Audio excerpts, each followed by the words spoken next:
Hello everyone, I am Riti and I am here again with another vlog on my recent visit to IKEA Bangalore। जैसा कि आप सभी को पता है कि IKEA एक स्वीडन की कंपनी है जो कि नीदरलैंड में बेस्ड है। यह माना जाता है कि IKEA आज की डेट में दुनिया की चुनिंदा बड़ी कंपनियों में से एक है जो कि ready to assemble furniture, kitchen appliances, decoration, home accessories and various other goods and home services provide करती है। IKEA इंडिया में अगस्त 2018 में हैदराबाद में फर्स्ट टाइम स्टेब्लिश हुआ था।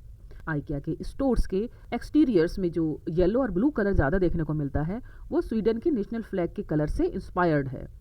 आज की तारीख में IKEA तकरीबन 422 स्टोर्स 50 कंट्रियों में ऑपरेट कर रहा है। IKEA के इंडिया में 5 स्टोर हैं। कुछ सिटीज़ में ऑनलाइन होम डिलीवरी भी IKEA प्रोवाइड करता है। आगे आने वाले समय में 2025 तक IKEA का प्लान 2 और स्टोर्स गुरुग्राम और नोएडा में भी स्टैब्लिश करने का है। IKEA बेंगलोर में नीलमंगला मैजेस्टिक सर्विस रोड पर लोकेटेड है। IKEA बेंगलोर तकरीबन 12 एकड़ में बना हुआ है। यहाँ पर बेसमेंट में 2 व्हीलर और 4 व्हीलर की पार्किंग के कोई चार्जेस नहीं हैं। IKEA बेंगलोर में 2 फ्लोर्स हैं जिसमें कि 26 सेक्शंस हैं, जिसमें से 10 सेक्शंस ऊपर के फ्लोर में हैं और बाकी सेक्शन नीचे के फ्लोर में हैं जिसमें कि बिलिंग एरिया भी है।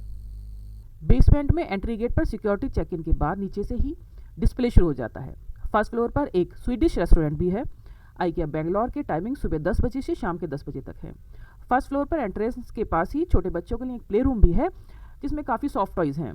मे बी वो कुछ चार्जेस इसके लेते होंगे बट मुझे उसका कोई आइडिया नहीं है क्योंकि मेरा बच्चा बड़ा है। फर्स्ट फ्लोर एंटर करते ही पहला सेक्शन शोरूम एंट्रेंस है। यहाँ पर स्टोरेज के लिए काफ़ी सारे ऑप्शन नज़र आते हैं। ये स्टोरेज केस कपड़े के बने हुए हैं जो कि फोल्डेबल हैं, जिनको अलमारी या कबर्ड्स में लगा सकते हैं। यहाँ से ऊपर लेवल 2 में जाने के बाद सेक्शन 1 के पास आर्टिफिशियल फ्लावर्स और प्लांट्स भी हैं, जिसके बाद लिविंग रूम और लिविंग रूम स्टोरेज के 2 सेक्शन हैं।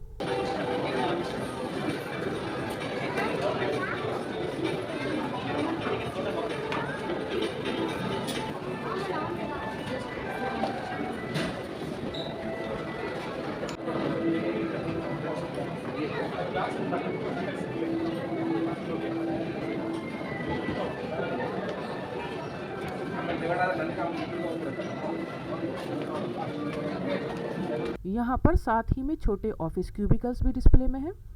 IKEA में हर रूम में डिफरेंट सेटअप डिस्प्ले होते हैं जिसमें कि टोटल कॉस्ट और इंडिविजुअल आइटम कॉस्ट भी डिस्प्ले होती है, जिनकी आप परचेज की ज़रूरत के हिसाब से फ़ोटो ले सकते हैं। ये एक टेबल साइड लालटेन मुझे बहुत यूनिक लगा। ये वॉल डेकोरेशन, फ़ोटो फ्रेम्स, ये सब भी मुझे काफ़ी पसंद आए।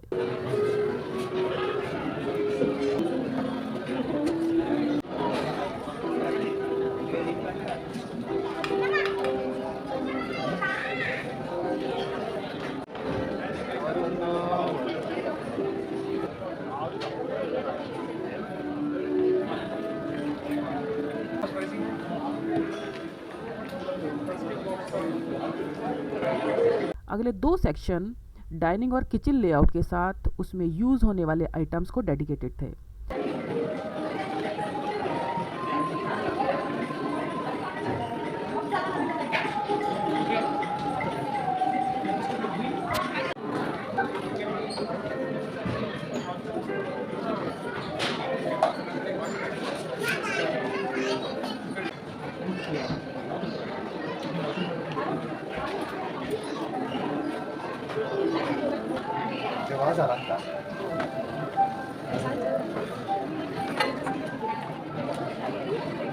छठा सेक्शन वर्क स्पेस लेआउट के साथ उसमें यूज़ होने वाले आइटम्स के लिए था।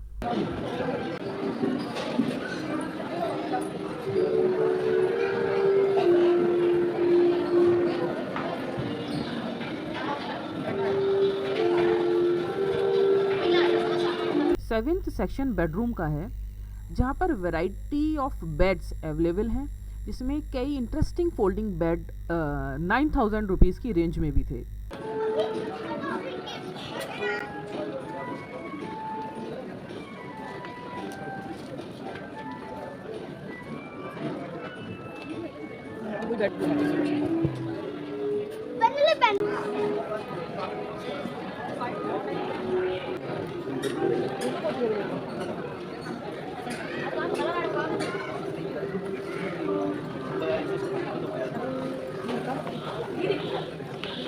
एट सेक्शन वार्डरोब्स और स्टोरेज का है, जहाँ पर बहुत ही सुंदर, एलिगेंट और स्पेस वर्थली वार्डरोब्स अवेलेबल हैं।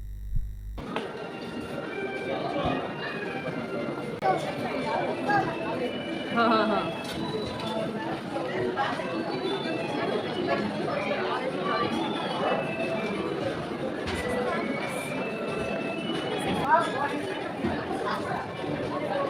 नाइन्थ सेक्शन चिल्ड्रन रूम के लिए डेडिकेटेड है। यहाँ पर भी चिल्ड्रंस रूम के लिए डिफरेंट लेआउट्स ऑप्शन हैं। उनकी टोटल कॉस्ट और इंडिविजुअल आइटम कॉस्ट भी डिस्प्ले है। 10th सेक्शन स्वीडिश रेस्टोरेंट है। इसके बाद हम नीचे जाते हैं और 11th सेक्शन कुकवेयर और टेबलवेयर लेआउट के लिए। इस सेक्शन में यूटेंशिल्स, ग्लासवेयर, माइक्रोवेव, बेकिंग से related items, crockery and cutlery के सारे ऑप्शंस हैं। इतने सारे ऑप्शंस आपको एक छत के नीचे मिलना एक बहुत ही एक्साइटिंग एक्सपीरियंस था।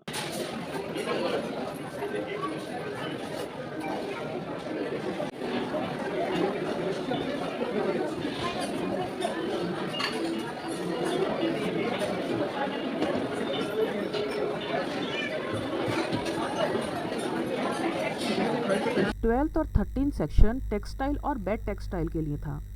इन सेक्शंस में काफ़ी वैरायटी की बेडशीट्स, पिलो कवर्स, बेड और सोफ़ा कवर्स और इनकी थ्रोज भी लेआउट में थे। 14th सेक्शन बाथरूम के लिए डेडिकेटेड था। यहाँ पर भी बाथरूम से रिलेटेड लेआउट ऑप्शन के साथ उनकी टोटल कॉस्ट और इंडिविजुअल आइटम कॉस्ट भी डिस्प्ले है। नेक्स्ट सेक्शन में रग्स और फ्लोरिंग की छोटी बहुत ही इम्प्रेसिव वैरायटी डिस्प्ले में है। 16th section is dedicated to home organization, which contains the item for organizing home stuff in bedroom, cupboards, study room, dining and kitchen and children room. 17th section में आपको lighting से related products मिलते हैं। Again हमने यहाँ पर काफ़ी सारी lighting related product including table lamps, bulb, roof lights वगैरह देखे जो कि शायद ही किसी और जगह एक साथ मिल पाएंगे। 18th और 19th section wall decoration and mirrors and home decoration के लिए dedicated.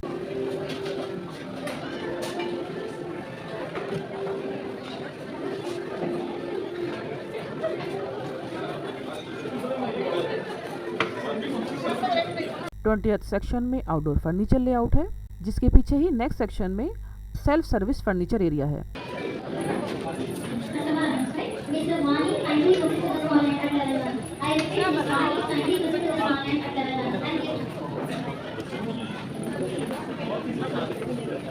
Twenty second section billing के लिए है, जहाँ काफी सारे बिलिंग काउंटर्स हैं और सैटरडे के दिन भी बहुत ज्यादा भीड़ नहीं थी। 23rd सेक्शन में स्वीडिश फूड मार्केट है, जहाँ पर कुछ ईटेबल्स और ड्रिंक्स मिलते हैं। 24th सेक्शन में एक्सचेंज और रिटर्न के लिए जाना हो। हमने कुछ आर्टिफिशियल फ्लावर्स को रिटर्न कर 1 लीटर के 2 गिलास स्टोरेज जार लिए। एक्सचेंज के लिए वहाँ एक टोकन डिस्पेंसिंग मशीन से टोकन जनरेट करके वेटिंग एरिया में वेट करना होता है। उसके बाद 4 काउंटर में से किसी एक काउंटर में आपका टोकन नंबर अनाउंस होता है और वहाँ रिटर्न वाला सामान जमा कर देते हैं और आपको रिफंड कार्ड दे देते हैं, जिससे आप कोई भी सामान 2 महीने तक परचेज कर सकते हैं।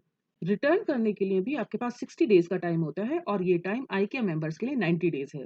25th सेक्शन बड़े आइटम्स की डिलीवरी के लिए है। 26 सेक्शन डिलीवरी सर्विस का है, जिसमें एक रैपिंग काउंटर भी है, जिसमें कि आप अपने ग्लासवेयर, न्यूज़पेपर से रैप कर सकते हैं। यहाँ पर वर्किंग बेंचेस पर सेलो टेप भी होता है, जहाँ पर लगभग 6-7 लोग एक साथ रैपिंग कर सकते हैं।